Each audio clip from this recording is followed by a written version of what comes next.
Buenos días, mi nombre es Felipe Barrera y les doy la bienvenida a este nuevo video de la Cátedra de Santa Lucía de Analytics for Education. Hoy vamos a ver el tema 1, estimación de parámetros, correspondiente a la asignatura de inferencia y de modelos de regresión para los negocios. En esta presentación exploraremos los siguientes temas. Primero veremos qué es la estadística inferencial y su diferencia con lo que es la estadística descriptiva. Luego hablaremos del muestreo aleatorio simple y de su importancia. También conoceremos el concepto de distribución de un estadístico muestral, por ejemplo, analizando la distribución de la media muestral. Posteriormente analizaremos la importancia de aplicar el teorema límite central, por ejemplo, en los casos donde se puede asumir distribuciones normales para las medias muestrales independientemente de la distribución original de la población. Luego veremos los métodos principales para estimar los parámetros. Por un lado está lo que es la estimación puntual, donde conoceremos la función de verosimilitud y el estimador de máxima verosimilitud. Y por el otro lado veremos la estimación de un parámetro mediante lo que son los intervalos de confianza. Calcularemos también los intervalos de confianza para la media poblacional, tanto cuando se conoce como cuando no se conoce la desviación estándar poblacional. Además, estudiaremos cómo determinar el tamaño de muestra necesario cuando queremos alcanzar un nivel de confianza dado. Hablaremos también de otros intervalos de confianza diferentes a lo que es la media poblacional y finalmente lo que es la técnica de remuestreo, la cual nos puede resultar muy útil, por ejemplo, en situaciones donde las muestras son pequeñas. Bien, ahora sí, comencemos. Antes de empezar sobre lo que es la estadística inferencial, debemos tener claros los conceptos de población y muestra. Bueno, una población es el conjunto de todos los individuos o elementos de interés de una investigación. Puede ser, por ejemplo, en política, todos los votantes de las próximas elecciones presidenciales. En la industria pueden ser todas las piezas fabricadas en un periodo de tiempo determinado o todas las piezas de un lote. Y en ventas podrían ser todas las facturas de ventas realizadas en el mes de diciembre. Es decir, que nosotros definimos la población bajo estudio dependiendo pues de las necesidades. Por otro lado tenemos lo que es la muestra que podría definirse como un subconjunto representativo de la población. Siguiendo pues el ejemplo de los votantes, si la población son todos los posibles votantes de las siguientes elecciones, la muestra serían, por ejemplo, 1000 votantes seleccionados al azar a los cuales le podemos hacer entrevista o estudiar su intención de voto. Entonces tenemos lo que es la población, que son todos los individuos o elementos, y la muestra, que es un subconjunto representativo de esta población. Ahora bien, ¿por qué es importante utilizar muestras?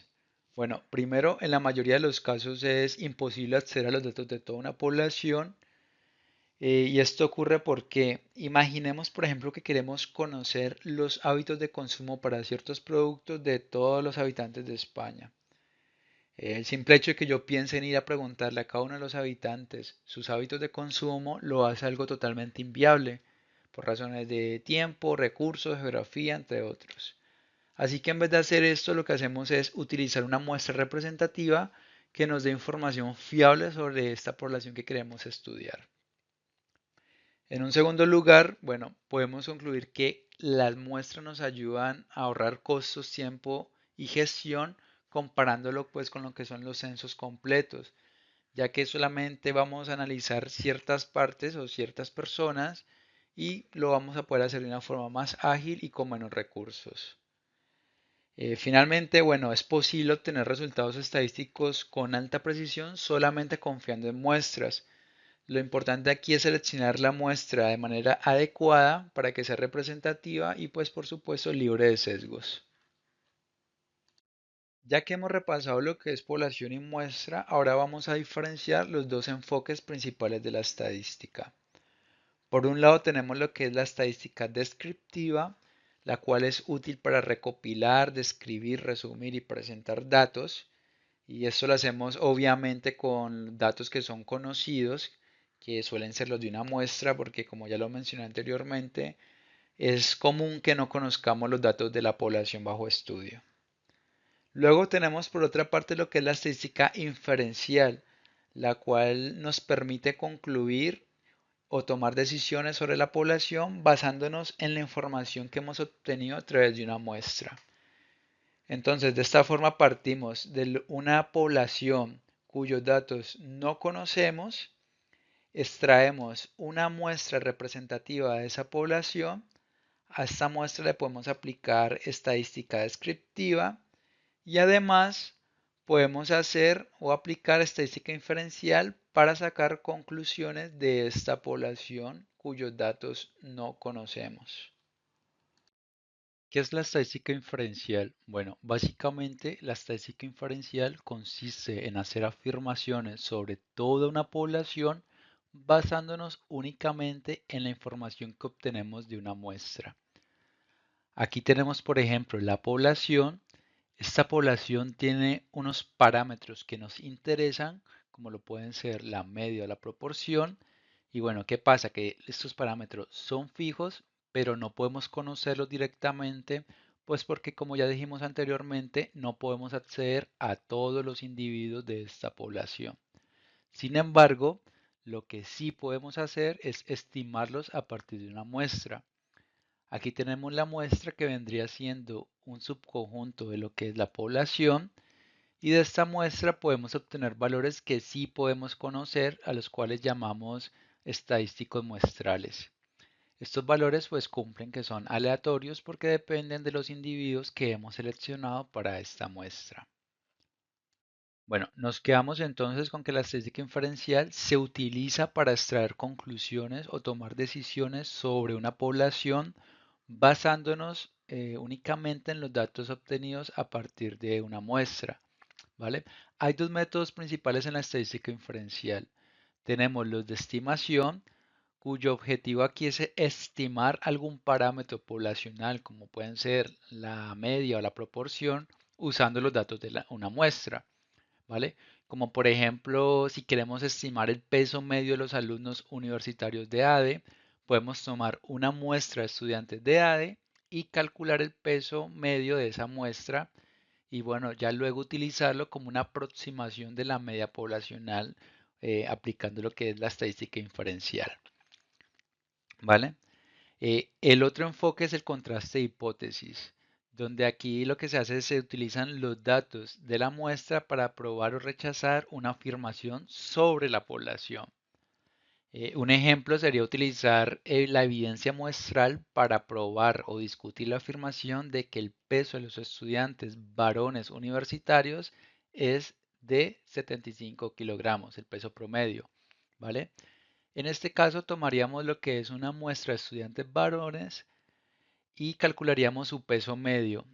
Ya luego veríamos si esa media nos da la suficiente evidencia como para confirmar o refutar esa hipótesis. Eh, en la imagen derecha vemos cómo utilizamos estadísticas de la muestra para estimar para los parámetros de la población. Por ejemplo, el valor de la media muestral, representado aquí con X barra, se utiliza para estimar la media poblacional, mu, o bien como la desviación estándar muestral, S, nos da una idea de la desviación estándar poblacional, sigma. Vamos a ver ahora unos ejemplos que nos van a ayudar a diferenciar entre lo que son los parámetros y los estadísticos. Tenemos, por ejemplo, que el ingreso promedio de todos los clientes de un negocio vendría siendo el parámetro, la media del ingreso, mientras que el estadístico vendría siendo el ingreso promedio de 60 clientes seleccionados al azar. Tenemos la proporción de todos los clientes que prefieren un producto A, vendría siendo el parámetro, porque estamos hablando de todos los clientes de la población, mientras que el estadístico vendría siendo la proporción de 100 clientes muestrados que prefieren el producto A. Otro ejemplo de parámetro es la varianza en los ingresos de ventas de todas las tiendas del negocio, mientras que el estadístico vendría siendo la varianza en los ingresos de ventas de una muestra de 20 tiendas. ¿Vale? La mediana de la puntuación de satisfacción de todos los clientes es un parámetro, mientras que el estadístico correspondiente podría ser la mediana de la puntuación de satisfacción del cliente en una encuesta de 200 clientes, ¿vale? Y por último, bueno, la desviación estándar de los tiempos de entrega de todos los pedidos es un parámetro, hablamos hablando de todos los pedidos de la población, mientras que la desviación estándar de los tiempos de entrega de 50 pedidos, estamos hablando de una muestra, por lo tanto, este es el estadístico. Con esto, ¿qué podemos concluir? Bueno, que los parámetros estamos hablando que representan las características de la población completa, son valores fijos, pero como ya lo mencionamos, son desconocidos, ya que rara vez podemos medir a toda la población. Estos parámetros tienen una alta importancia estratégica porque describen realmente lo que es toda la población. Tenemos el ejemplo de media poblacional o varianza poblacional, ¿vale? Por otro lado, los estadísticos, en cambio, son características de la muestra que utilizamos para estimar los parámetros.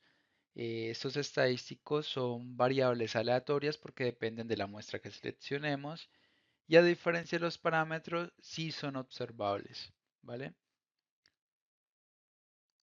Vamos a hablar ahora de lo que es el muestreo aleatorio simple. Para aplicar esta técnica de muestreo debemos garantizar de que cada elemento de la población tenga la misma probabilidad de ser seleccionado. Es decir, que si tenemos una población de tamaño n mayúscula, la probabilidad de elegir a cualquiera de los individuos de esta población sea 1 sobre n mayúscula. Debemos cumplir también de que la selección de los elementos o de los individuos sea independiente entre sí. Es decir, que la selección de un individuo no me condicione o no me cambie la probabilidad de seleccionar a otro individuo de esa población. Y para hacer esto, pues debemos hacer reemplazo, ya que si no hacemos reemplazo, pues cuando tomemos la probabilidad de elegir al primer individuo, esta va a ser de 1 sobre n, pero al tomar el segundo individuo va a ser 1 sobre n menos 1 porque ya sacamos el primer individuo. Es decir, nos va a cambiar la probabilidad de elegir al segundo, al tercero, al cuarto o así sucesivamente dependiendo del número de individuos que vayamos a tener en la muestra. Entonces hay que hacer reemplazo para que siempre sea 1 sobre n o bien ese reemplazo no es necesario cuando la población es infinita o demasiado grande como para considerarse infinita. Y esto ocurre ¿por qué? Porque la diferencia de probabilidad entre 1 sobre n, cuando n es demasiado grande, va a ser muy similar a 1 sobre n menos 1. Otra cosa importante es que cada posible muestra de tamaño n debe tener la misma probabilidad de ser seleccionada. Esto quiere decir que no van a haber muestras favorecidas frente a otras. Lo cual lo que va a ser crucial para que los resultados del análisis sean representativos. Bueno, la selección de los elementos que van a formar parte de una muestra puede hacerse mediante la generación de números aleatorios. Y para esto nos podemos apoyar en tablas de números aleatorios o bien nos podemos ayudar con herramientas computacionales, que es lo más común hoy en día. Bueno, es importante también saber que el muestreo aleatorio siempre se utiliza como un estándar o como una referencia en comparación de otros métodos de muestreo, como lo pueden ser bien el muestreo opcional o muestreo por conveniencia.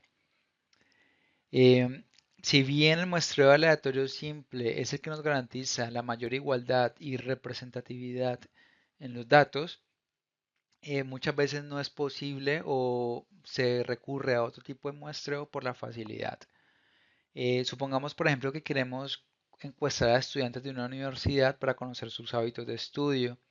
Bien, si queremos hacer muestreo aleatorio, siempre debemos garantizar de que cualquier estudiante de la universidad tenga la misma probabilidad de ser encuestado. Si vamos a otro tipo de muestreo, como lo puede ser el muestreo por conveniencia, eh, no vamos a garantizar esto, ya que, por ejemplo, mandamos a las personas que hacen las encuestas a la entrada de la biblioteca y solamente van a encuestar o solamente van a tener la probabilidad de ser encuestados los que ingresen a la biblioteca en ese periodo de tiempo. Esto quiere decir que va a haber una mayor probabilidad de encuestar a las personas que visiten con regularidad la biblioteca, ¿vale? No va a haber la misma probabilidad de elegir a cualquier estudiante de la universidad como lo indica el muestreo aleatorio simple. Por último, es importante distinguir entre dos tipos de errores, lo que son el error de muestreo y el error no muestral. ¿Vale? El error de muestreo se refiere a la variación, perdón, de lo que ocurre simplemente por suerte de seleccionar una muestra en vez de otra muestra.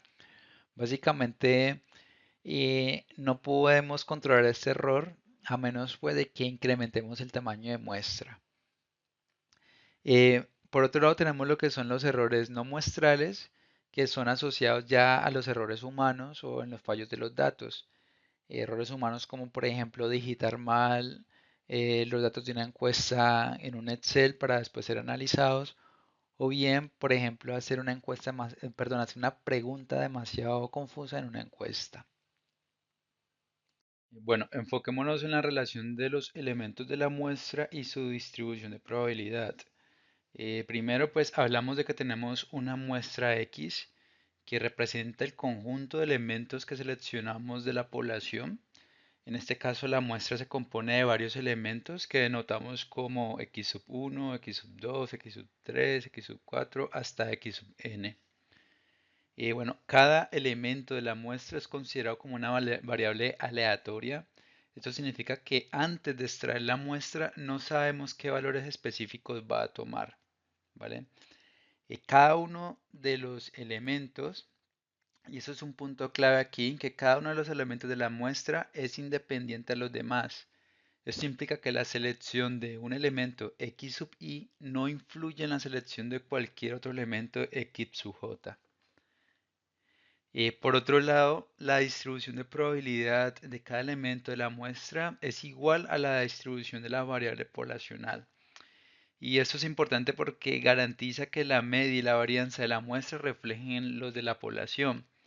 Bueno, ya aquí en términos matemáticos podemos ver que la esperanza o la media de cualquier elemento x sub i es igual a la media poblacional mu, ¿vale? Y del mismo modo, pues la varianza de cualquier elemento x sub i es igual a la población, en este caso sigma cuadrado.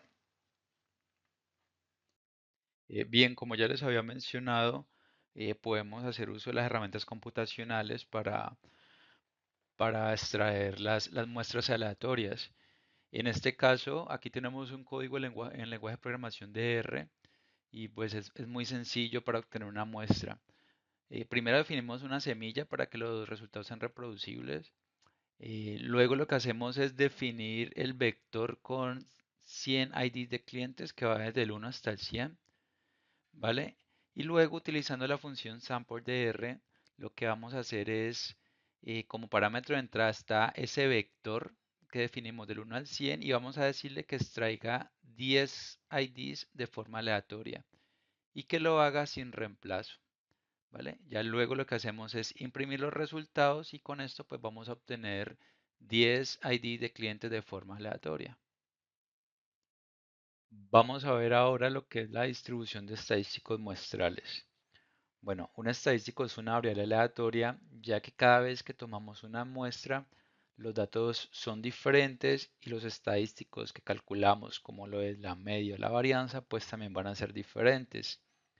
También hay que tener en cuenta que una distribución muestral de un estadístico es el conjunto de todos los valores posibles que puede tomar un estadístico junto con sus respectivas probabilidades.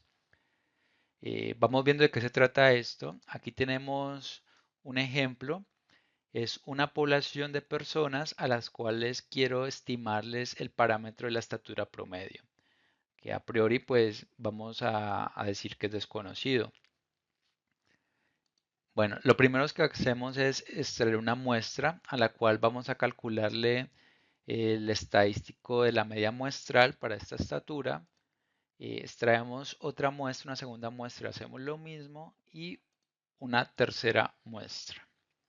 Como ven, aunque estamos tomando muestras de la misma población, las medias de las muestras son diferentes, o bueno, ligeramente diferentes. Y esto es porque los individuos que seleccionamos en cada muestra pues no son los mismos y por ende pues estos estadísticos de la media muestral tampoco van a ser los mismos. Ahora, si tomáramos muchas muestras, veríamos que estas medias muestrales pues no son iguales, pero tienden a agruparse alrededor del parámetro verdadero de la población, que es la estatura promedio real. Este conjunto de todas las medias posibles de las muestras forma lo que llamamos una distribución muestral. Entonces, aunque los estadísticos cambian de muestra en muestra, podemos confiar en que con suficientes muestras, estas medias se concentran alrededor del valor verdadero de la población, que es en este caso la estatura promedio de 176 centímetros. Vamos a ver ahora en ilustración visual la diferencia entre la distribución de una variable aleatoria y la distribución de un estadístico. Tenemos aquí en la parte izquierda la distribución de una variable aleatoria que representa los valores posibles que un elemento de la muestra puede tomar. Es decir, que si tenemos una población y de esa población extraemos una muestra para medir una variable, esta distribución refleja cómo se distribuyen los valores individuales de los elementos de la muestra. Tenemos en el eje X los valores posibles de esta variable, que en la mayoría va de -3 a 3, y en el eje Y se encuentra la frecuencia, es decir, cuántas veces aparece cada valor dentro de nuestra muestra. Y como se puede observar, la mayoría de estos valores se agrupan en torno al cero, mientras que en los extremos, tanto en la derecha como en la izquierda, hay menos observaciones. Esta es una distribución que podríamos esperar si estuviéramos midiendo cualquier variable que siguiera una distribución aproximadamente normal. Bueno, esto con respecto a la distribución de las observaciones de una muestra. Aquí pasemos ahora al gráfico de distribución de un estadístico. Bueno, supongamos que el estadístico que vamos a graficar aquí es el estadístico correspondiente a la media muestral. Este gráfico muestra entonces el resultado de haber tomado muchas muestras de la misma población y para cada una de estas muestras haber calculado la media. Por ejemplo, la media de esa muestra junto con la media de cientos de otras muestras de la misma población, pues se grafican, se representan en este gráfico para ver cómo se distribuyen esas medias muestrales. Tenemos entonces que en el eje X los valores de las medias muestrales van aproximadamente desde -0.1 hasta 0.1. Y en el eje Y, pues nuevamente observamos la frecuencia, es decir, cuántas veces obtenemos cada valor de la media al tomar muchas muestras. Bueno, lo interesante aquí es que las medias de las muestras tienden a agruparse muy cerca del cero, que es el valor central o el valor verdadero de la población. Además, se puede ver que esta distribución es mucho más estrecha que el gráfico de la izquierda, y esto sucede porque cuando calculamos un estadístico como la media a partir de muchas muestras, esas medias tienden a estar más concentradas alrededor del valor verdadero, que en este caso es el cero. Entonces encontramos una menor variabilidad que cuando miramos los valores individuales de la variable en una muestra. Aquí tenemos un ejemplo. Supongamos que queremos estimar la estatura promedio de una población representada por el parámetro μ, que suponemos pues que es desconocido. Tomamos una primera muestra de tamaño n y lo que hacemos es medir la estatura de las personas que se encuentran en esta muestra. Con esta información ya calculamos lo que es la media muestral, que es 174.5 centímetros. Con las mediciones realizadas también obtenemos lo que es el gráfico de distribución de las estaturas de las personas de esta muestra número 1. Esta distribución, como se puede observar, parece seguir una distribución aproximadamente normal, lo cual nos lleva a suponer pues, que la población también sigue una distribución normal. Bueno, también se puede observar que debido a la variabilidad del muestreo, la media de esta muestra es diferente o no es exactamente igual al parámetro que desconocemos y que queremos estimar. Pero ¿qué pasa si tomamos una gran cantidad de muestras diferentes? Ahora, por ejemplo, tenemos x barra sub 2, x barra sub 3, así sucesivamente hasta que tengamos una gran cantidad de muestras, cada una evidentemente del mismo tamaño a la primera. Y lo que hacemos es que al calcular las medias muestrales de cada una, podemos hacer una distribución de medias muestrales como la que se observa en este gráfico. Esta distribución, como se ve, es más estrecha y se concentra alrededor del valor verdadero de la población, que es la media poblacional. Por lo tanto, podemos decir que la media de las medias muestrales sería el parámetro mu, que es la media poblacional que queremos conocer, ¿vale?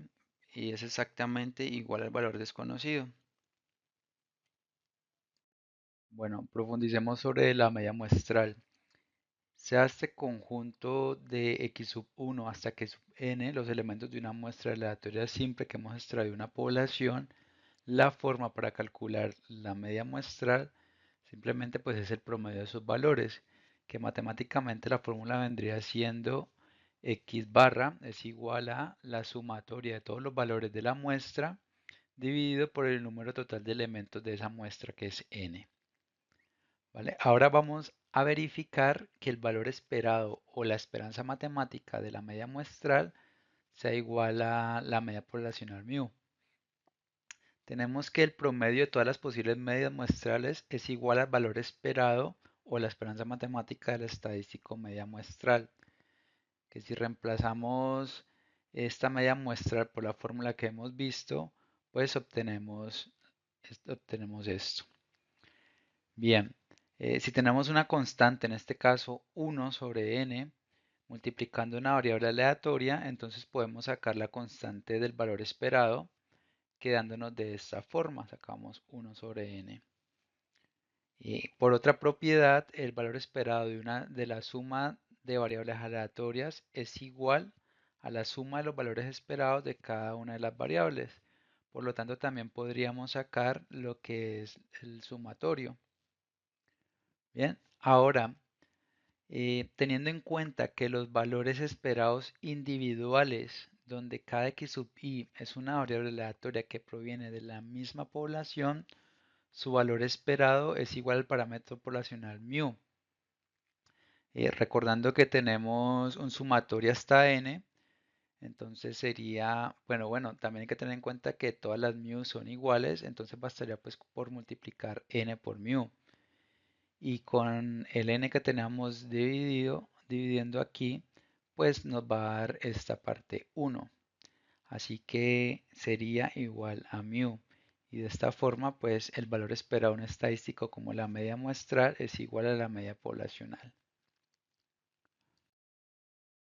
En esta diapositiva vamos a ver cómo se distribuye un estadístico muestral cuando tomamos muestras de tamaño 2 de una población con valores y probabilidades específicas.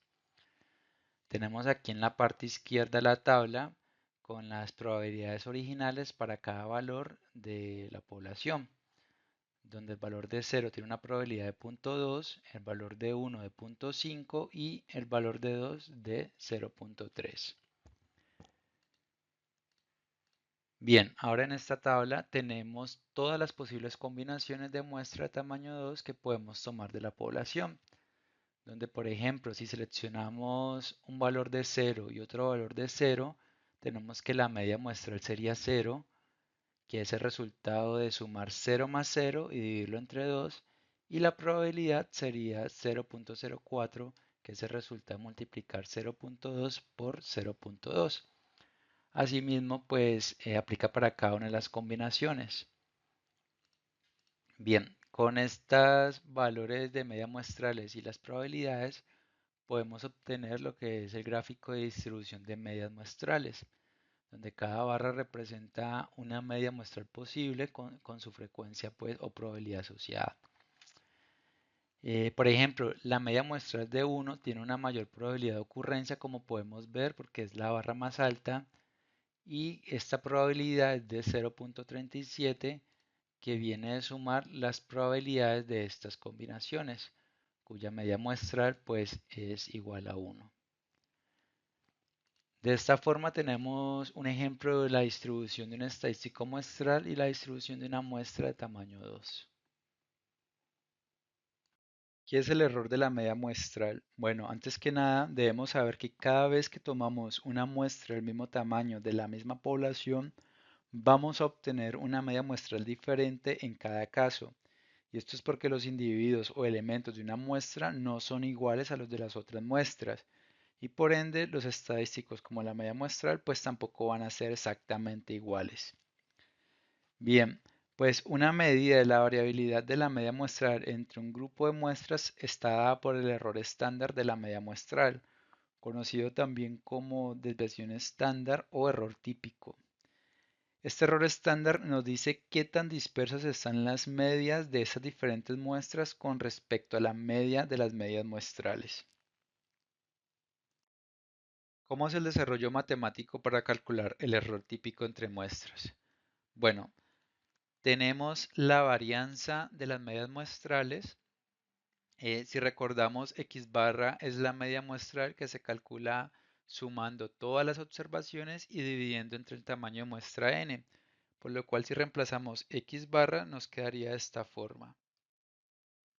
Bien, 1 sobre n es una constante que está multiplicando una variable aleatoria x sub i. Entonces, pues podemos sacarla fuera de la varianza, pero elevándola al cuadrado, quedando de esta forma. Ahora, si asumimos que las observaciones x sub i son independientes y tienen la misma varianza, lo cual se cumple si las muestras son tomadas de una población con varianza constante, entonces la varianza de la suma de n variables es igual a la suma de sus varianzas individuales, por lo cual podemos sacar el sumatorio de la varianza. Como la varianza de cada observación x sub i es sigma al cuadrado, que es la varianza poblacional, ya que x sub i proviene de una misma distribución poblacional, entonces podemos reemplazar esto por sigma cuadrado. Ahora, como tenemos el sumatorio de n sigma cuadrados iguales, entonces simplificamos y multiplicamos n por sigma al cuadrado. Esta n se me va con el cuadrado de la n que está dividiendo, dando como resultado que la varianza del estadístico media muestral es igual a sigma cuadrado dividido entre n, siendo entonces el error estándar la raíz de eso, que es igual a sigma sobre raíz de n.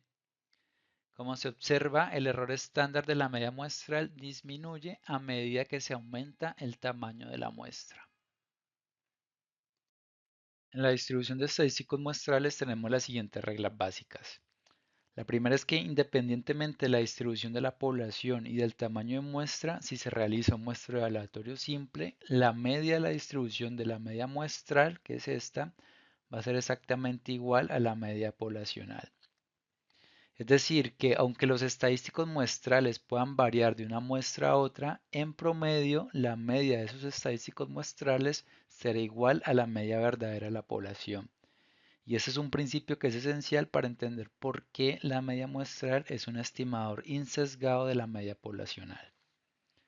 Bien, la otra regla es que si la muestra es aleatoria simple, la desviación estándar de la distribución del estadístico muestral disminuye a medida que aumenta el tamaño de la muestra, que es n. Si la población de la que tomamos nuestras muestras sigue una distribución normal con media mu y desviación estándar sigma, entonces la distribución de la media muestral también seguirá una distribución normal. En este caso con media mu y desviación estándar igual a la desviación estándar poblacional sobre raíz de n, donde n es el tamaño de muestra. Pero ¿qué pasa si la población no sigue una distribución normal? Bueno, en ese caso la distribución de la media muestral aún seguirá siendo aproximadamente normal, pero solo ocurre cuando el tamaño de muestra es lo suficientemente grande, y esto es gracias al teorema del límite central. Es importante recordar que la media de la distribución de la media muestral es igual a la media poblacional y que la desviación estándar de la media muestral es menor que la desviación estándar de la población porque se calcula dividiendo esta entre raíz de n. Aquí tenemos un gráfico de la distribución de la población que sigue una distribución normal y en el gráfico de abajo vemos la distribución de la media muestral para muestras pequeñas de n igual a 5. Vemos que la media es la media poblacional, pero en esta distribución es menos dispersa que la distribución de la población porque estoy usando muestras, aunque pequeñas estoy usando muestras. Y por lo tanto la desviación estándar de esta distribución será igual a la desviación estándar de esta distribución que es la población dividido raíz de 5. Bueno, pero ¿qué sucede si aumento el tamaño de muestra a n igual a 30? Vemos que la distribución de la media muestral se hace mucho más estrecha y concentrada alrededor de la media poblacional. ¿Qué es el teorema del límite central? Bueno, en forma general, este teorema nos dice cómo se comportan las sumas de variables aleatorias cuando tomamos muchas muestras independientes. Esto lo que nos permite decir es que bajo ciertas condiciones, los resultados de un proceso estadístico se aproximarán a una distribución normal. Aquí tenemos una variable aleatoria S. Esta variable se define como la suma de muchas variables aleatorias, donde además se deben cumplir que deben ser independientes entre sí, es decir, que el valor de una no afecta a las demás, también que deben tener la misma distribución y también es importante que estas variables tengan una media y varianza finita. Bueno, este teorema nos dice que si tomamos una suma de muchas variables independientes y que siguen una misma distribución, la variable S, que es la suma de estas variables, se distribuirá aproximadamente como una distribución normal. Y ese resultado es fundamental porque nos permite usar la normal para hacer inferencias, incluso si las variables originales no son normales. Aquí tenemos reflejado que la media de la suma es la suma de las medias individuales y que la varianza de la suma es la suma de las varianzas individuales. Habíamos dicho que si la población no sigue una distribución normal, la distribución de la probabilidad de la media muestral será aproximadamente normal, pero siempre y cuando pues que el tamaño de la muestra sea lo suficientemente grande. Y esto es aplicando el teorema del límite central. Vamos a verlo en un ejemplo. Supongamos que una empresa internacional va a lanzar un nuevo producto y quiere estimar el precio promedio que los clientes están dispuestos a pagar por este producto. Lo va a lanzar entre ciudades, Budapest, Berlín y París.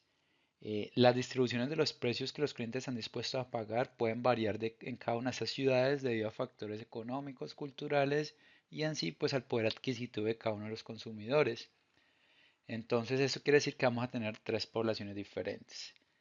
Se realiza la encuesta en cada una de esas ciudades donde se le consultan pues, a los posibles clientes cuál es el valor que ellos estarían dispuestos a pagar por el producto.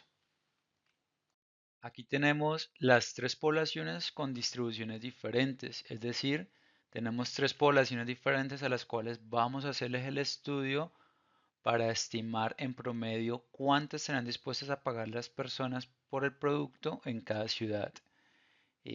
Lo que queremos estimar es este parámetro de la media poblacional en cada caso, porque lógicamente en la realidad pues es desconocido. Para efectos prácticos vamos a decir que en cada población hay 7 millones de personas a las cuales podemos hacerle la encuesta. Bien, vemos en el caso de Budapest que tiene una distribución con sesgo positivo, donde la mayor parte de la población está dispuesta a pagar precios relativamente bajos, mientras que hay una pequeña proporción, esta cola de una proporción de personas que está dispuesta a pagar pues precios más altos.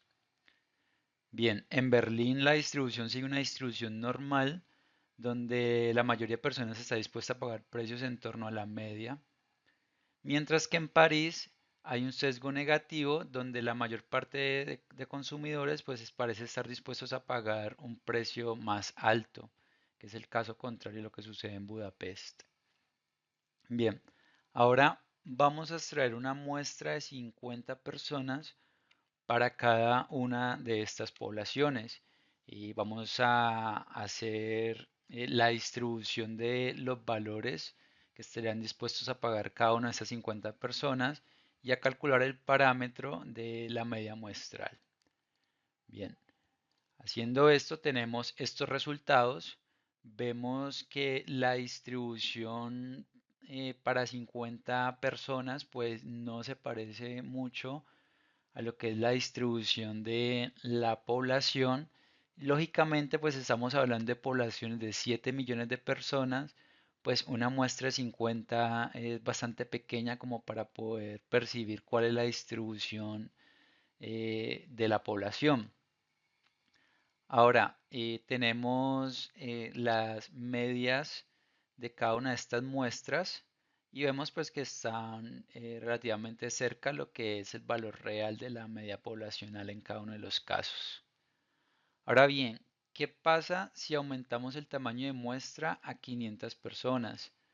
Pues vamos a ver cómo las distribuciones de estas muestras se asemejan pues aún más a lo que es la distribución de la población, ya que a medida que el tamaño de la muestra aumenta, la distribución de estas se tiende a parecer más a la distribución de la población. En el caso de Budapest, pues con un sesgo positivo, en Berlín con una distribución normal y en París con un sesgo negativo. Vemos también que la media de cada muestra de tamaño 500 pues no es exactamente igual a la media poblacional que queremos estimar, pero sí es bastante próxima. Bien, hasta aquí lo que hemos hecho es extraer una sola muestra de tamaño 50 y otra muestra de tamaño 500 para cada una de las poblaciones. Pero ¿qué pasa si extraemos varias muestras que tengan de tamaño 500 personas? Si extraemos 100 muestras, cada una con un tamaño de 500 personas, y luego calculamos el estadístico de la media para cada muestra y hacemos una distribución de las medias muestrales, vamos a obtener estas distribuciones. Si aumento a 1000 muestras de tamaño de 500 personas cada una, obtengo estas otras distribuciones que ya empiezan a tener pinta pues de distribución normal. Luego, ¿qué pasa si aumento mucho más el número de muestras y tomo 50.000 muestras de tamaño de 500 personas cada una? Pues que ahora vemos que la distribución de la media muestral se aproxima a una distribución normal. Y esto sin importar la forma de la distribución original de la población. Recordemos, por ejemplo, que la población de Budapest tenía un sesgo positivo y la población de París un sesgo negativo. Pero pues cuando graficamos la distribución de la media muestral en ambos casos, vemos que sigue una distribución normal y esto es por el teorema del límite central. Aquí hemos calculado la media de las medias muestrales y la desviación estándar muestral para cada una de las poblaciones. Tenemos para Budapest media de las medias muestrales y desviación estándar muestral para Berlín y para París. Vemos que la media de las medias muestrales pues es igual a la media poblacional, que es el valor real en cada uno de los casos. Y podemos comprobar también que la fórmula que teníamos de la desviación estándar de la media muestral, que es igual a la desviación estándar poblacional dividido la raíz del tamaño de la muestra, pues en este caso es igual a la desviación estándar que hemos calculado con los valores de 50.000 muestras. En este caso, por ejemplo, recuerden que la desviación estándar poblacional era 7.57 dividido pues la raíz de 500, que es el tamaño de cada una de las muestras, pues nos da 0.34, que este valor es igual a este valor. Esto en el caso de Budapest. Si hacemos lo mismo para Berlín y París, pues nos va a dar exactamente lo mismo a cada una de las desviaciones estándar de la muestral para cada población. Continuando con la distribución de estadísticos muestrales, vamos a hablar ahora de lo que es la proporción muestral. Primero, consideremos que estamos trabajando con una población en la que cada individuo tiene una característica particular que queremos estudiar y esto lo modelamos como una variable aleatoria binomial 1p. Esto significa que cada individuo puede tener la característica y cuando lo tiene lo representamos con un 1 o puede no tenerla y cuando no lo tiene pues toma valor de 0. Por ejemplo, supongamos que una empresa quiere conocer en una población de personas quienes consumen una determinada bebida. Entonces, las personas que consumen la bebida toman valores de 1 y las personas que no consumen la bebida pues toman valor de 0. La proporción de la población que tiene la característica es la que se denomina como P. Suponiendo que en la población el 40% consumen la bebida del producto de estudio, pues en este caso P sería igual a 0.4 al 40%, que es la proporción. Dada una muestra aleatoria de una población, una muestra de que va desde x sub 1 hasta x sub n, podemos calcular lo que es la proporción muestral P gorro. Esta proporción se calcula como el número de individuos en la muestra que tienen la característica dividido por el tamaño de la muestra. Matemáticamente pues se expresa de esta forma que vemos aquí. Es importante entender que P gorro pues es la media muestral de esas observaciones y cada una pues de esas observaciones ha tomado el valor de 0 de 1. Por lo tanto P gorro pues es una estimación de la proporción poblacional P y su comportamiento estadístico pues es útil para hacer inferencias sobre la población completa, que es la proporción P. Finalmente, hay que tener en cuenta, es un punto importante, que P gorro no es una variable binomial en sí misma, aunque sí es cierto que P gorro está dentro de los valores, toma valores entre 0 y 1, su distribución no es binomial. Debemos saber que la proporción muestral es un caso particular de la media muestral cuando trabajamos con datos dicotómicos, es decir, cuando los datos solamente pueden tomar valores de 0 o de 1. Y al ser una media de datos dicotómicos, la proporción muestral comparte las propiedades de la media muestral.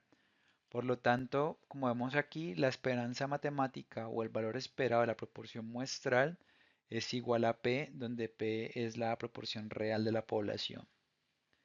Por otro lado, la varianza de la proporción muestral vendría siendo igual a P por 1 menos P dividido N, donde P es la proporción de individuos que tienen la característica y lo que está entre paréntesis, es decir, 1 menos P, pues es la proporción de individuos que no tienen la característica.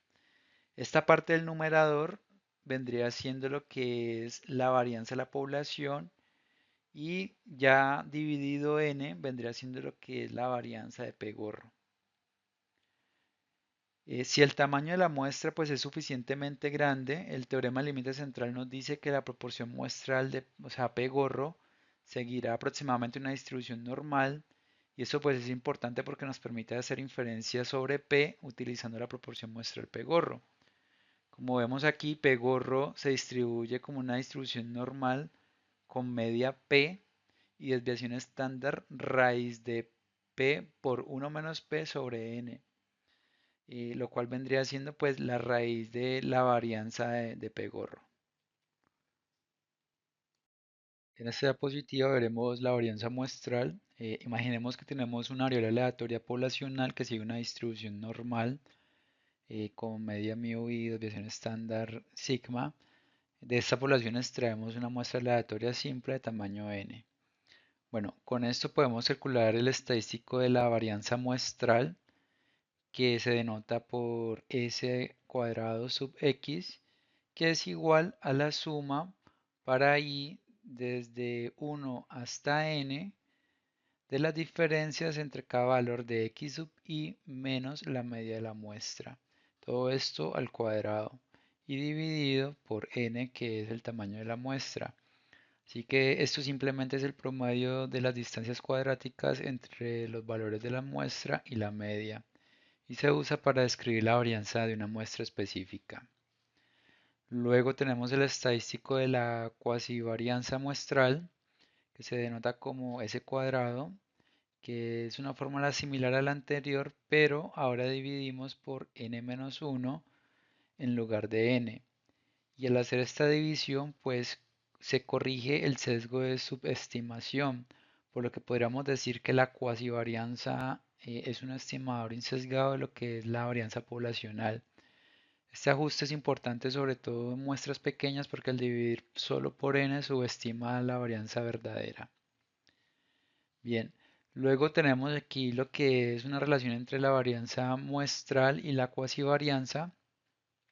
Vemos que ambas varianzas están conectadas por lo que es el tamaño de la muestra. Si multiplicas la varianza muestral por el tamaño de muestra n, pues nos va a dar el mismo valor que si multiplicáramos la cuasivarianza por n-1. Y pues vemos que la varianza muestral pues tiende a subestimar la varianza verdadera. Bien, hay una relación entre la varianza muestral y la distribución chi cuadrado. En este caso, si bien la varianza poblacional es un parámetro fijo, la varianza muestral pues es una variable aleatoria y que depende pues de nuestra muestra. Por lo que la varianza muestral multiplicada por n dividido la varianza poblacional, este resultado sigue una distribución chi cuadrado con n-1 grado de libertad. Y esto nos permite pues hacer inferencias sobre la varianza de la población a partir de una muestra utilizando la distribución chi cuadrado para calcular intervalos de confianza y realizar pruebas de hipótesis sobre la varianza poblacional. Eh, Finalmente, el valor esperado de s cuadrado sub x es una fracción de la varianza poblacional y el valor esperado de la cuasivarianza es igual a la varianza poblacional que es sigma cuadrado. ¿Cuáles son los métodos para estimar parámetros? Como bien sabemos, no podemos acceder o encuestar a toda la población, por lo cual pues tenemos que basarnos en muestras para estimar los parámetros poblacionales. Desde el punto de vista frecuentista sabemos que el parámetro es un valor fijo pero desconocido y por ende pues tenemos que utilizar métodos para estimar su valor.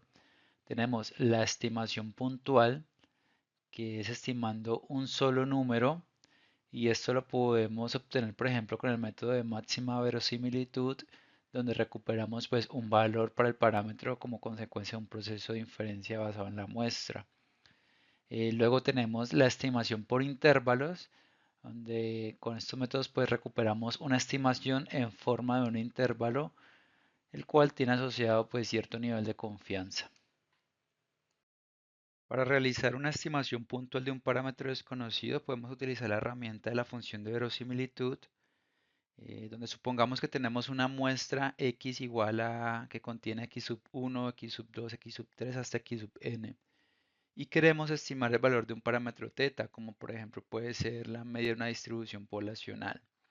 Bien, lo que hacemos es definir una función de verosimilitud que la anotamos como L de teta dado x, y esta función nos indica qué tan probable es que nuestra muestra x haya sido generada por un valor específico de teta. O bien mide qué tan bien se ajusta el valor de teta a los datos observados. Matemáticamente la función de verosimilitud se define como un producto de probabilidades condicionales de observar cada uno de los datos en función del parámetro teta, lo que se representa en esta fórmula, donde aquí tenemos la función de verosimilitud para el parámetro teta dado el conjunto de datos x, que es igual a la probabilidad de observar los datos x dado el parámetro teta, que a su vez es igual al producto de las probabilidades individuales de observar cada dato x sub i dado un parámetro teta para todas las observaciones de i igual a 1 hasta n. Bien, hay que tener en cuenta que la función de verosimilitud no es una probabilidad en sí misma, sino una función que depende del parámetro teta con los datos observados x siendo constantes. Y utilizamos esta función, lo que hacemos es maximizar esa función para encontrar el valor de teta que hace más probable los datos observados, es decir, el valor de teta que maximiza L de teta según X es lo que llamamos el estimador de máxima verosimilitud, que es el parámetro más probable dado los datos observados. Es importante destacar que la verosimilitud depende directamente de la muestra que tengamos y por ende significa que diferentes muestras pues vamos a obtener diferentes valores estimados del parámetro de teta. Visualicemos cómo funciona la función de verosimilitud. Vamos a centrarnos en el parámetro teta, que en este caso lo vamos a pensar como la media de una distribución normal, donde sigma, la desviación estándar o desviación típica, se va a mantener fija. En el gráfico tenemos el eje X que representa los posibles valores del parámetro teta y en el eje Y tenemos la representación del valor de la función de verosimilitud L de teta para medir qué tan verosímil es cada valor del parámetro teta dado los datos que hemos observado. Luego tenemos aquí esta curva azul que representa cómo cambia la verosimilitud a medida que variamos el valor de teta. Es decir, que esta curva nos muestra qué tan verosímil es que los datos observados X hayan sido generados por una distribución con media en teta. Vemos que la función de verosimilitud alcanza su máximo en este punto, donde teta es igual a 0.41, lo cual significa que dado el conjunto de datos que tenemos, la medida más verosímil de esa distribución es 0.41. Y a este valor lo llamamos estimador de máxima verosimilitud. ¿Qué es el estimador de máxima verosimilitud? Pues es simplemente la estimación de teta que maximiza la función de verosimilitud. Por ejemplo, aquí tenemos la fórmula donde decimos que teta estimado es el argumento que maximiza la función de verosimilitud de L de teta dado X. Por lo que dada una muestra, la expresión nos da los valores del parámetro del modelo que hacen que los datos sean lo más verosímiles posible. En los modelos simples como distribuciones normales o binomiales, podemos derivar el estimador de máxima verosimilitud de forma analítica pues, y obteniendo una fórmula exacta para el parámetro que maximiza la función. Pero ya cuando estamos hablando de modelos más complicados, como los que se usan en redes neuronales, la optimización no es tan sencilla y necesitamos pues el uso de computadores para realizar procedimientos de optimización y poder encontrar este valor. Y aunque la forma pues sea diferente de obtenerlo, la idea sigue siendo la misma. Bien, ahora veamos cómo se calcula la estimación del intervalo. En la diapositiva anterior hablábamos de la estimación puntual mediante el método de máxima verosimilitud. Este método nos permite pues, obtener una estimación puntual del parámetro poblacional a partir de los datos de una muestra.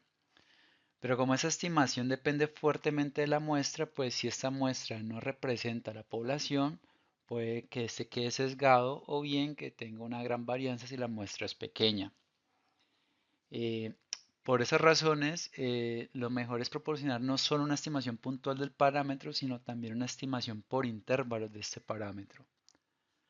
Lo que haremos será proporcionar el estimador del parámetro junto con un límite inferior y un límite superior que se expresa como el parámetro teta pertenece al intervalo que va desde la estimación puntual menos el margen de error hasta la estimación puntual más el margen de error, donde el margen de error nos muestra cuánta incertidumbre tenemos sobre el valor real del parámetro basado en la información que obtenemos pues, de la muestra.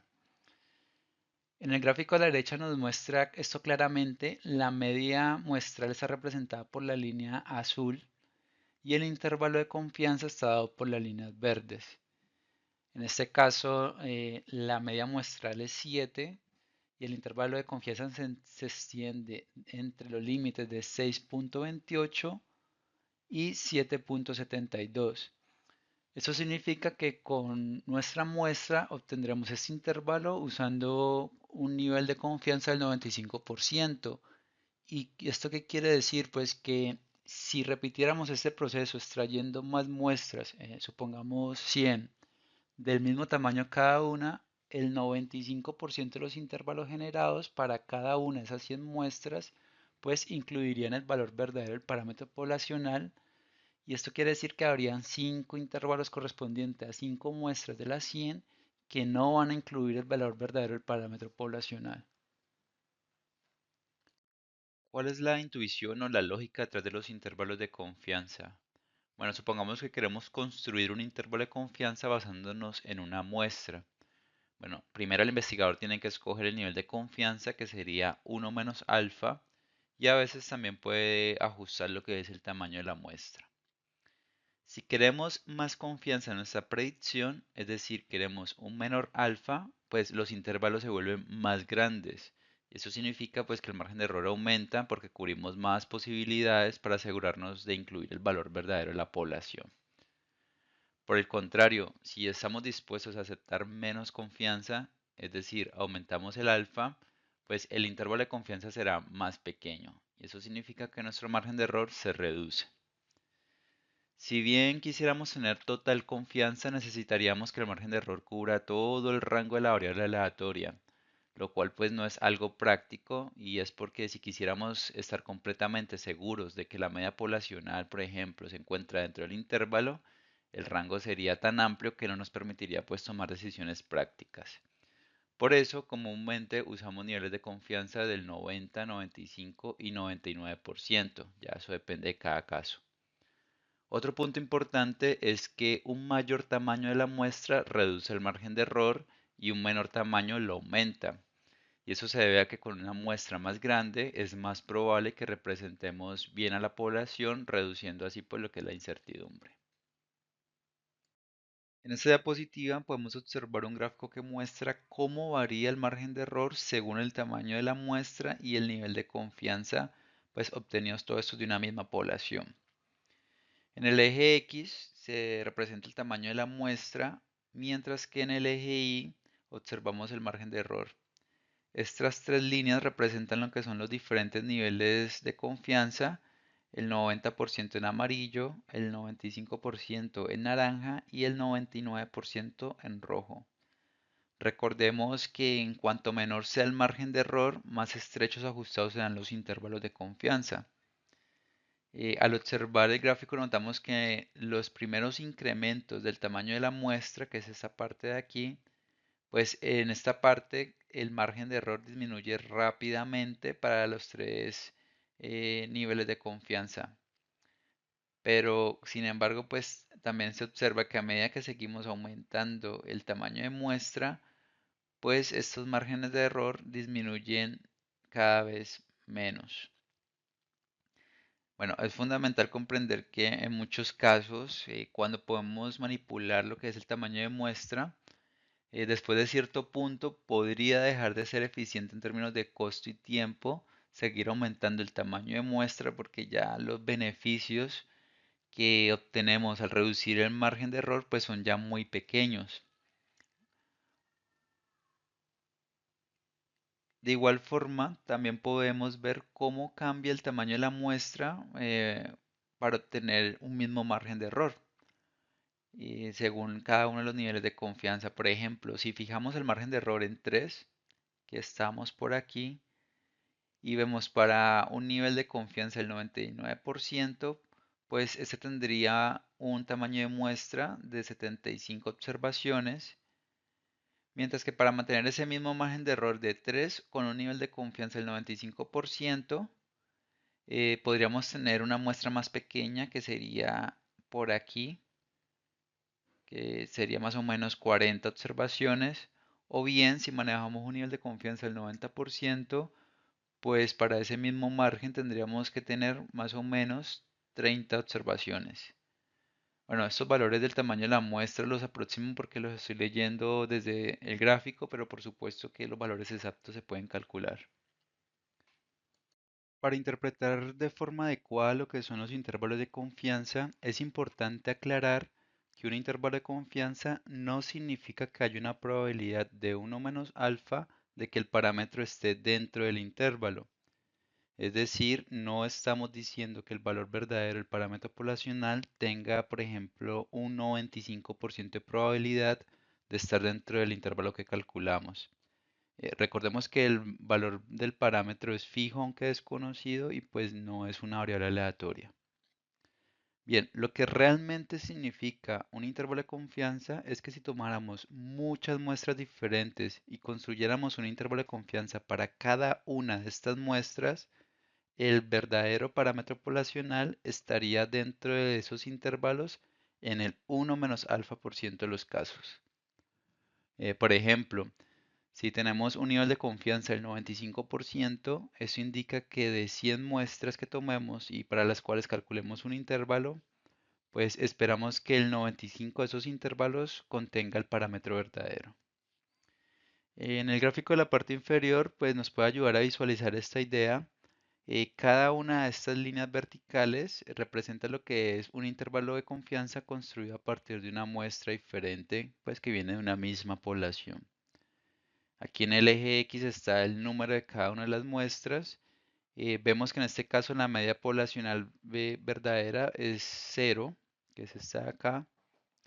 Y bueno, esta es la representación de la distribución de las medias muestrales que sigue una distribución normal, pues aplicando lo que es el teorema del límite central que discutimos anteriormente. Bien, en este gráfico podemos ver cómo 95 intervalos que están representados en azul incluyen el valor verdadero del parámetro que es 0.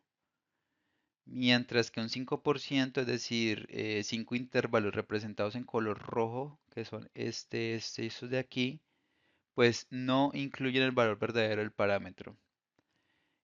Por supuesto, la realidad nosotros lo que vamos a hacer es utilizar una sola muestra para calcular un solo intervalo de confianza, que por ejemplo, pues podría ser cualquiera de estos 100 intervalos que hemos calculado. En esta diapositiva vamos a abordar cómo calcular los intervalos de confianza para la media poblacional. Es importante mencionar que los intervalos se pueden calcular de forma analítica, pero la expresión como tal pues depende de los datos que tengamos. Para este primer escenario vamos a partir del hecho que la varianza poblacional es conocida, la población sigue una distribución normal o bien si no sigue una distribución normal que la muestra pues es suficientemente grande, mayor a 25. Además también vamos a partir del hecho que la muestra se ha tomado realizando un muestreo aleatorio simple. Bien, aquí tenemos lo que es la fórmula, donde dice pues que la media poblacional pertenece a este intervalo. Aquí se calcula lo que es el límite inferior y aquí, esta parte de aquí, el límite superior. Bien, X barra pues es la media muestral que vendría siendo la estimación puntual. Sigma es la desviación estándar de la población. Entre más dispersos estén los datos en la población, pues el intervalo será más grande, pero esto es algo que nosotros pues no podemos controlar. N es el tamaño de la muestra, entre mayor sea la muestra, pues el intervalo será más pequeño, como ya lo vimos anteriormente. Y bueno, a esta parte la raíz, perdón, de sigma sobre raíz de n se le denomina como el error estándar. Finalmente tenemos z de alfa medios, que es el valor crítico de la distribución normal estándar.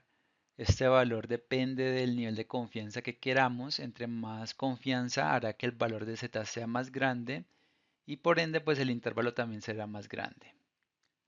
Bueno, pasamos a ver el gráfico que tenemos a la derecha. Este es un gráfico de una distribución normal estándar con media 0 y desviación estándar de 1.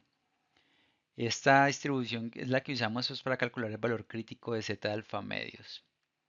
Para un nivel de confianza del 95%, dejamos un 5% fuera del intervalo. Este 5% se divide en 2, por lo que tenemos 2.5% en cada cola de la distribución, que es lo que está pues, aquí sombreado de color rojo. Aquí en ese 5% se van a ubicar lo que son las muestras raras que tienen valores de media bastante alejados de la media poblacional. Bien, el valor crítico que determina los límites de este intervalo es aproximadamente 1.96, que es el valor crítico para Z alfa medios, y lo vemos aquí indicado pues en estas líneas punteadas.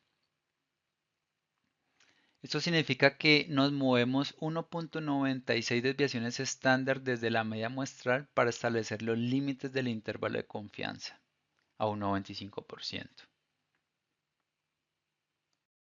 Bien, en resumen, ¿qué tenemos? En resumen, tenemos una población a la cual queremos estimarle la media poblacional, es el parámetro desconocido. Si conocemos, he puesto en negro, está la desviación estándar poblacional. Y bueno, en la parte inferior pongo lo que es la fórmula para calcular los intervalos de confianza que vimos en la diapositiva anterior. Bien, el primer paso es extraer una muestra aleatoria simple de tamaño grande. En este caso, por ponerle un número que sea mayor a 25. Y de esta muestra vamos a conocer lo que es la media muestral, la podemos calcular. Conocemos el tamaño de esta muestra, evidentemente. También deberíamos conocer el nivel de confianza que vamos a manejar, el 1 menos alfa. Y también conocemos lo que es, o podríamos calcular lo que es la desviación estándar de esta muestra. No obstante, para este primer escenario en el cual conocemos la desviación estándar poblacional, pues no vamos a requerir utilizar la desviación estándar de la muestra, pero pues más adelante sí lo vamos a utilizar y ya veremos cómo. Bien, ya con estos datos simplemente podríamos aplicar esta fórmula y obtener lo que es los intervalos de confianza. Pero ¿por qué se utiliza esta fórmula? Bueno, eh, como ya lo había dicho, si nosotros extraemos más muestras bajo estas mismas condiciones, muestras aleatorias simples de tamaño mayor a 25, supongamos que fueron esta muestra de tamaño 25, pues tendremos que extraer más muestras en las mismas condiciones, es decir, de tamaño 25 también. Habíamos visto también que gracias al teorema del límite central, si nosotros hacemos la distribución de estas medias muestrales, o sea, a cada muestra le calculamos la media y luego hacemos la distribución de estas medias muestrales, pues estas van a tener una distribución normal, donde la media de estas medias muestrales sería igual a la media poblacional, la cual no conocemos ni la media de estas medias muestrales ni tampoco conocemos la media poblacional. Lo que sí conocemos o podemos calcular es la desviación estándar de esta distribución de medias muestrales, la cual sería igual a la desviación estándar poblacional sobre raíz de n. Bien, aquí tenemos la media de medias muestrales. En estas franjas, pues las colas de alfa medio que están fuera de este intervalo. Y si nosotros queremos calcular esta distancia, simplemente sería, como es una distribución normal, tendríamos que ver el valor de z para alfa medios y esto lo multiplicamos por la desviación estándar de las medias muestrales. Lo mismo para ambos lados, es la misma distancia. Por lo tanto, que si queremos conocer este punto de aquí, pues ese punto sería igual a la media de medias muestrales más el valor de esta distancia, que es conocido pues como margen de error. Y si queremos conocer el punto de aquí, pues le restamos a la media de medias muestrales el margen de error. Y este margen de error es importante porque es el mismo que utilizamos pues en esta fórmula para calcular el intervalo de confianza para la media poblacional, en esta fórmula. Bien, ahora es importante saber que en el caso, bueno, suponiendo que tenemos un nivel de confianza del 95%, debemos saber que el 2.5% de las medias muestrales que se calculen van a caer en esta zona, en esta cola, y el otro 2.5% van a caer en esta zona, en esta cola, ¿vale? Pero el 95% de las medias muestrales que yo calcule va a caer en esta zona verde. Y bueno, nosotros esperamos que nuestra media muestral, es decir, esta que calculamos aquí, pues ojalá que también caiga en esta región verde. Sin embargo, pues no lo sabemos y tampoco lo vamos a saber.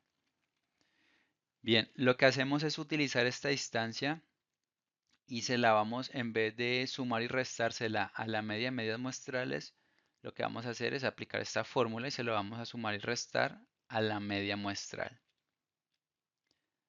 Bien, veamos por ejemplo, en este caso, la media muestral estaría dentro del área verde y por lo tanto su intervalo contendría la media de medias muestrales, que es la media poblacional. Bien, Mientras que nosotros calculemos la media de la muestra, esta media de la muestra caiga en esta región, pues vemos que siempre va a contener el valor verdadero de la media poblacional. No obstante, si nuestra media muestral tenemos mala suerte y cae fuera de estos límites, es decir, cae en la zona, en esa zona, pues vemos que nuestra intervalo de confianza no va a contener pues el valor verdadero de la media poblacional, ¿vale? Esto es lo que hablábamos anteriormente de que si esto representa una media muestral, esta es la media de otra muestra y esta es la media de otra muestra, así sucesivamente. Si calculamos muchas medias muestrales, pues esta es la explicación de por qué el 95% contendrían el valor verdadero de la media poblacional, mientras que el 5%, 2.5 más 2.5, no contendrían el valor verdadero de la media poblacional. Bueno, todo esto explicado suponiendo que el nivel de confianza es del 95%. Hagamos un ejemplo del cálculo de un intervalo de confianza para la media con varianza conocida. El caso hipotético es una empresa que está interesada en comprender los ingresos diarios promedio por venta de uno de sus productos populares, el Smart Home Assistant. El producto ha estado en el mercado durante un tiempo y a partir de los datos históricos, pues la empresa sabe que la desviación estándar de los ingresos diarios es de $500.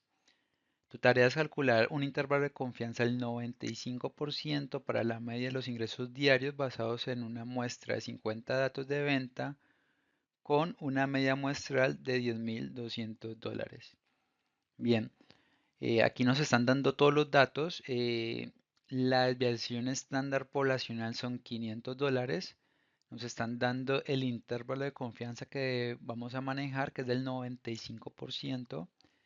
Nos están dando la muestra, el tamaño de muestra fue de 50 datos, que es una muestra de tamaño grande. Y la media muestra, o sea, la media de los ingresos diarios para esa muestra de 50 datos fue de $10.200. Ahora, el valor respectivo de Z para un nivel de confianza del 95% es 1.96. Y bueno, ya con estos números lo único que hay que hacer es sustituirlos en la ecuación para poder calcular los intervalos de confianza. Bien, después del cálculo obtenemos que los intervalos están dados, límite inferior es $10.061.41 y el límite superior es $10.338.59. Y lo hicimos con un nivel de confianza del 95% y esto significa que el 95% de los intervalos construidos de esta manera contendrán lo que es la verdadera media poblacional. Pasamos ahora a ver cómo calcularíamos los intervalos de confianza para medias en un segundo escenario que, a diferencia del primero, pues ahora no vamos a conocer lo que es la varianza poblacional. Bien, si no conocemos la varianza poblacional, lo que tenemos que hacer es estimarla a partir de la muestra que sí tenemos usando lo que es la cuasivarianza. Y usamos la cuasivarianza porque es un estimador insesgado de la varianza poblacional, como lo vimos antes. Como ahora tenemos menos información, es decir, que no sabemos la varianza exacta de la población, pues nuestro intervalo de confianza va a tener que aumentar para reflejar esa incertidumbre adicional. Y esto quiere decir que al no conocer la varianza poblacional, el intervalo será pues más ancho comparado con un intervalo que usaríamos si sí conociéramos la varianza poblacional. Bien, para reflejar esta mayor incertidumbre, vamos a usar lo que es la distribución t-student, que en lugar de la distribución normal, pues la distribución t-student tiene colas más anchas, lo que refleja pues una mayor variabilidad en los posibles valores de la media poblacional. Bien, como vemos en el gráfico en la parte derecha, la distribución t-student cambia su forma dependiendo del tamaño de la muestra, lo que se expresa a través de los grados de libertad. Y es decir, que entre más grande sea la muestra, la distribución t-student va pareciendo más a lo que es una normal estándar. Lo que se traduce pues que tiene mayor incertidumbre entre mayor sea o más grande sea la muestra. Bien, en el gráfico vemos como con grados de libertad más bajos, en naranja por ejemplo, las colas de la t-students son más anchas, pero a medida que los grados de libertad aumentan, por ejemplo la línea azul clara, la distribución T se aproxima más a lo que es la distribución de una normal estándar. Bien, en resumen, ¿qué podemos hacer entonces? Pues cuando no conocemos la varianza poblacional, debemos usar la distribución t-student para construir los intervalos de confianza. Lo que va a hacer es aumentar la amplitud del intervalo de confianza para reflejar pues, la incertidumbre adicional. Y pues en cuanto mayor sea el tamaño de la muestra, más se va a parecer la t-student que vamos a usar a una distribución normal estándar que usaríamos si conociéramos la varianza poblacional. Teniendo en cuenta eso, aquí tenemos ya la fórmula para calcular el intervalo de confianza para la media poblacional cuando no conocemos la desviación estándar poblacional.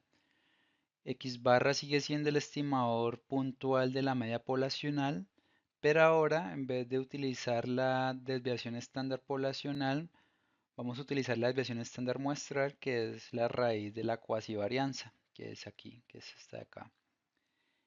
También utilizamos la t-student con n-1 grado de libertad para alfa medios, en vez de utilizar pues la z de la distribución normal. Si la cuasivarianza es similar a la varianza conocida en el primer escenario, aún así el intervalo va a ser más grande porque el valor de t-student para un mismo nivel de confianza pues va a ser mayor que el de la distribución normal de la z. Em, es interesante observar cómo el tamaño de la muestra pues afecta en la ecuación en dos maneras.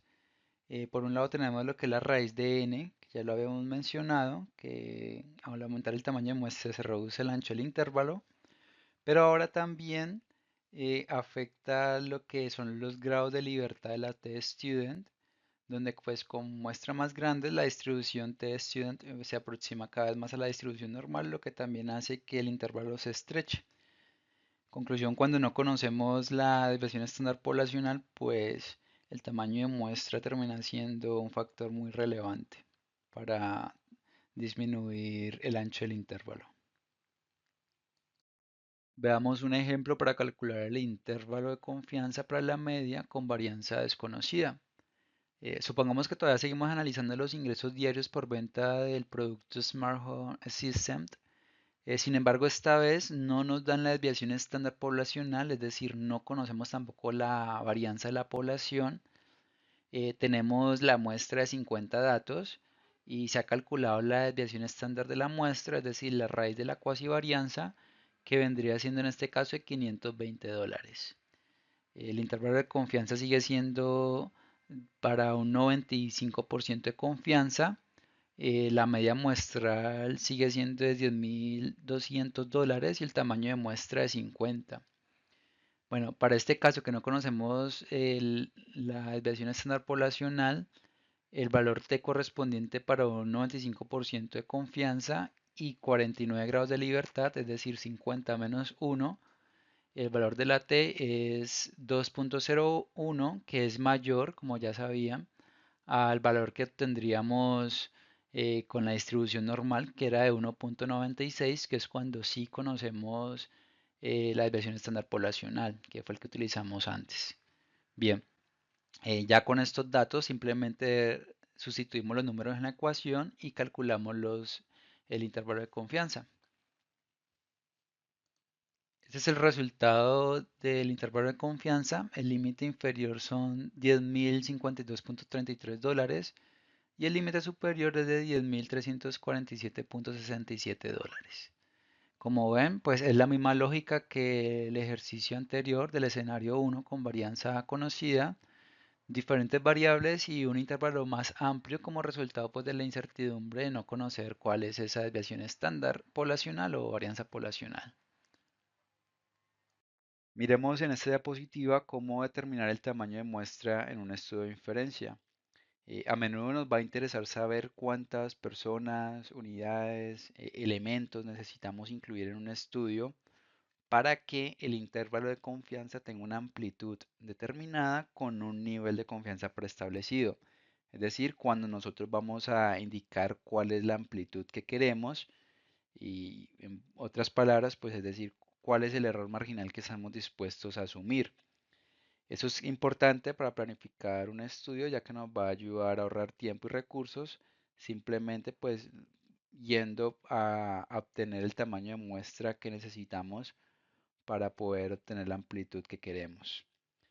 Lo que vamos a hacer es utilizar las fórmulas que veníamos usando, despejando n de estas fórmulas, donde n pues es el tamaño de muestra.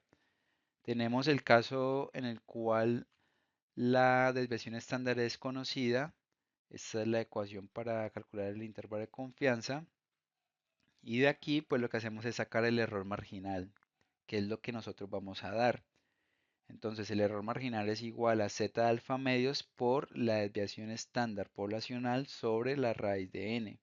Lo que hacemos es despejar la n de aquí y nos da que el tamaño de muestra en este caso es igual a z alfa medios, el valor de z alfa medios por la desviación estándar poblacional sobre el error marginal y todo esto pues elevado al cuadrado. Bien, tenemos el otro caso que hablábamos, que es cuando la desviación estándar poblacional no es conocida. En este caso, pues esta es la fórmula.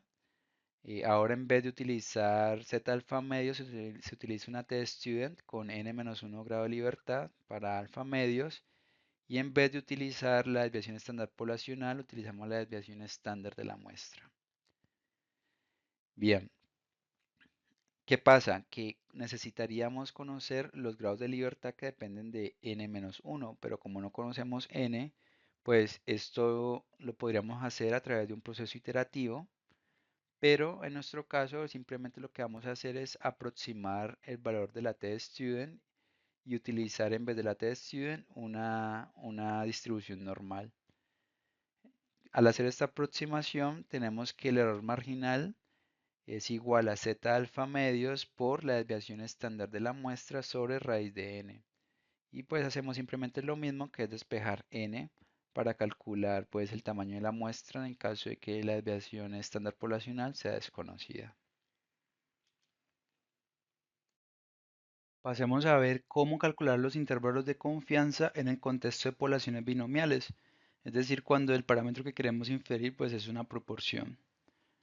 Lo primero que tenemos que tener en cuenta es que hay muchos tipos de intervalos de confianza que se pueden calcular y pues va a depender de cómo esté distribuida la población y qué parámetros estamos tratando de inferir. Supongamos, por ejemplo, que una empresa quiere evaluar el porcentaje de clientes satisfechos con un nuevo producto y para eso realiza una encuesta entre sus clientes. La proporción de clientes satisfechos en la población total es el parámetro P, que es el que queremos inferir a partir de los datos muestrales, y también llamamos como el estadístico Q a la proporción de clientes satisfechos en la muestra.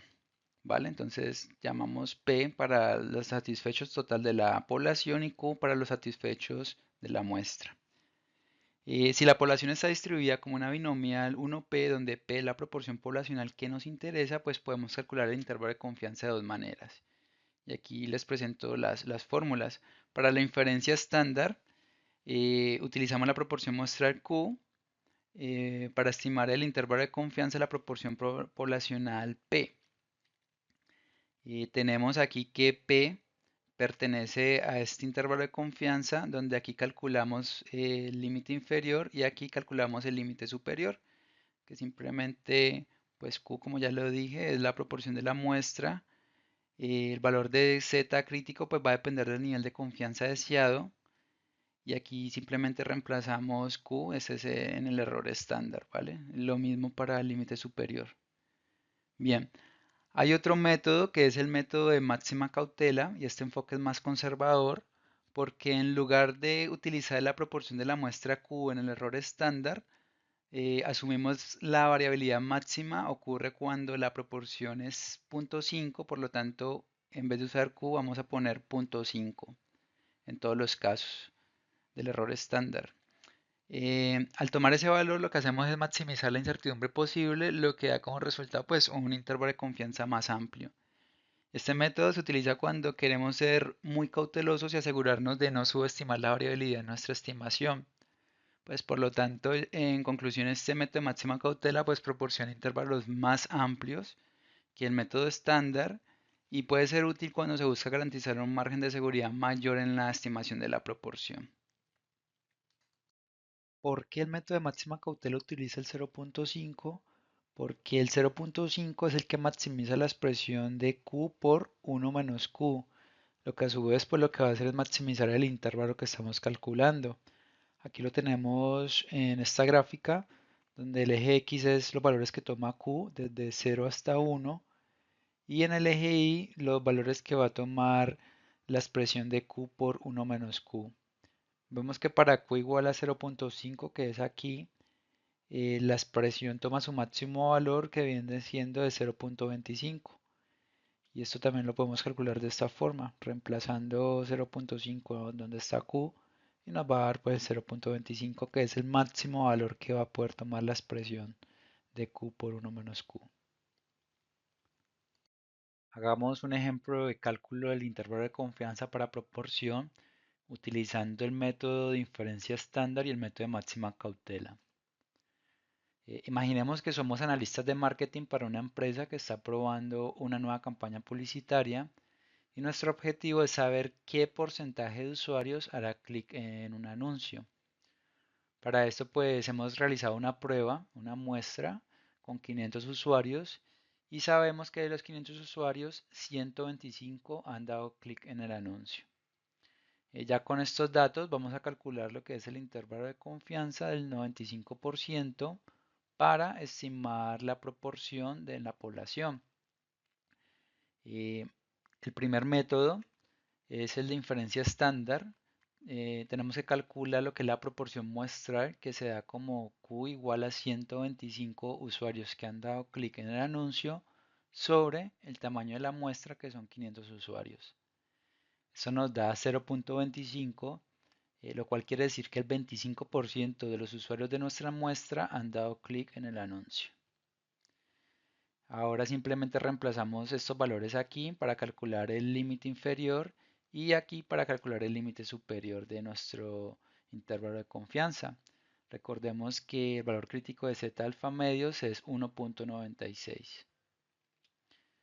Bien, luego de reemplazar los números aquí, pues simplemente tenemos el intervalo de confianza, que es este. Está dado entre 0.212 y 0.288.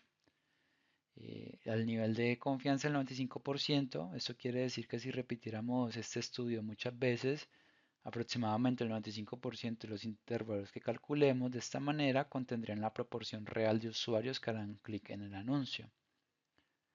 Bueno, ahora pasemos a ver el segundo método, que es el de máxima cautela. Aquí en el margen al calcular el margen de error, no utilizamos la proporción muestra del Q, sino que utilizamos el valor de 0.5 en su lugar, tanto para el límite inferior como para el límite superior.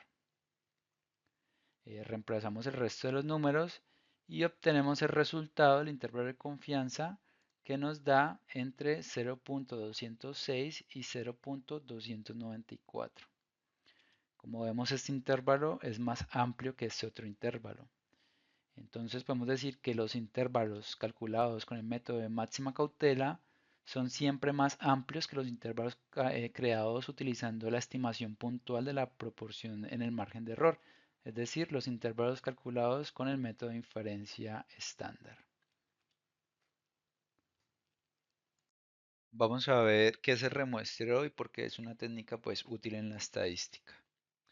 Si tenemos una muestra ya de una población y no podemos tomar otras muestras de la misma población, lo que podríamos hacer es trabajar pues repetidamente con la muestra que ya tenemos.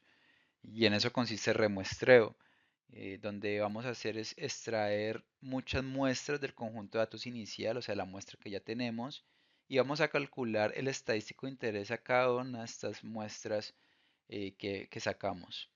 Y bueno, el estadístico de interés puede ser lo que es la media, la mediana o la varianza, el que necesitemos.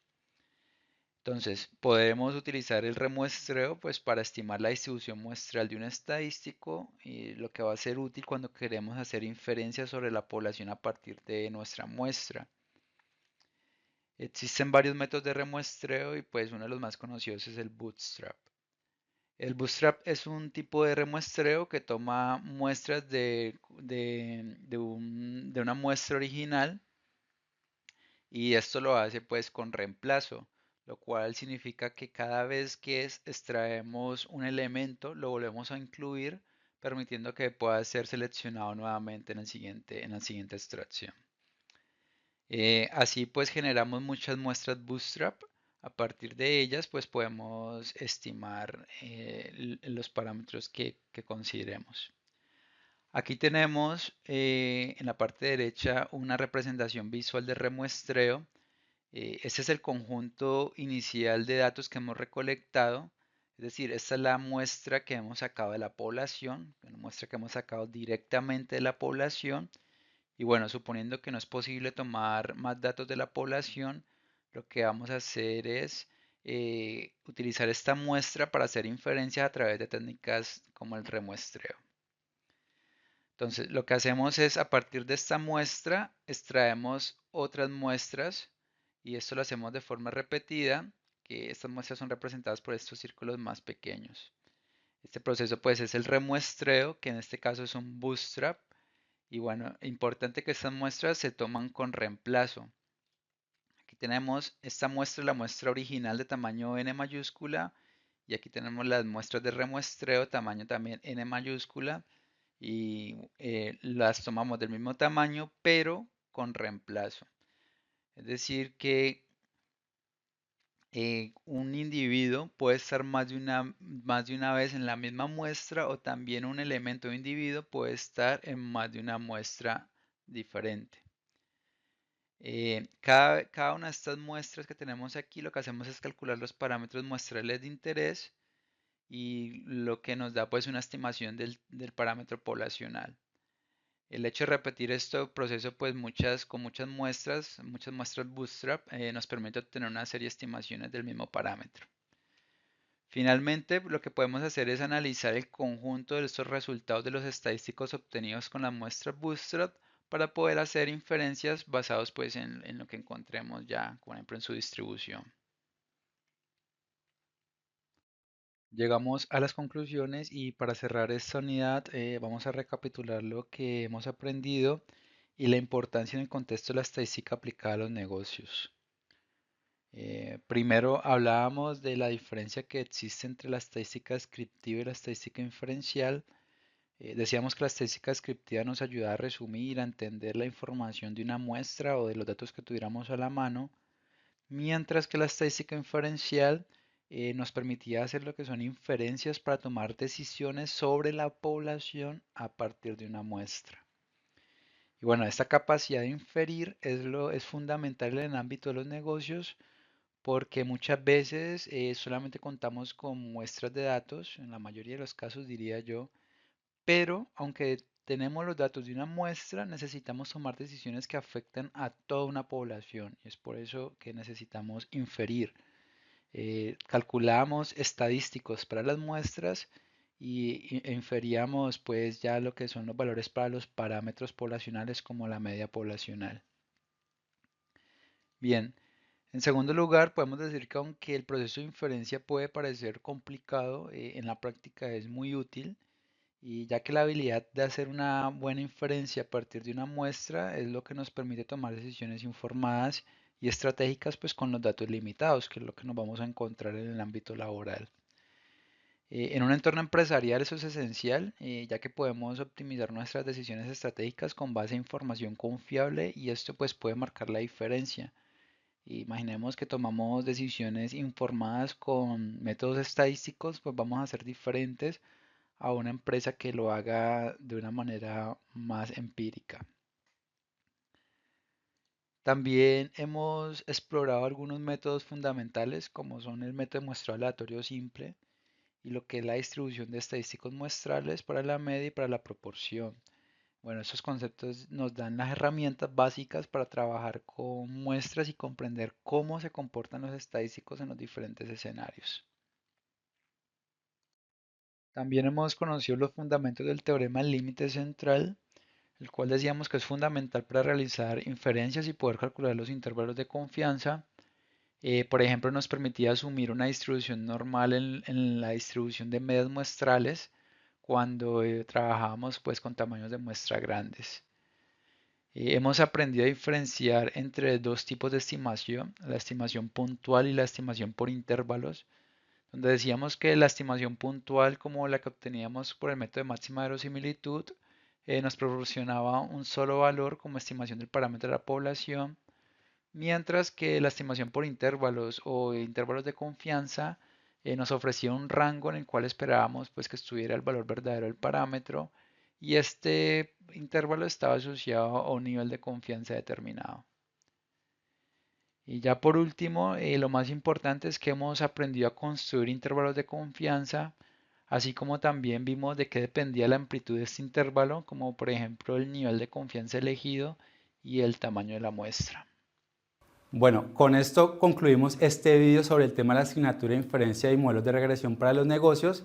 Espero que lo hayan encontrado útil e interesante y antes de despedirme los invito a suscribirse pues al canal de la cátedra para que estén atentos a los videos que publicamos.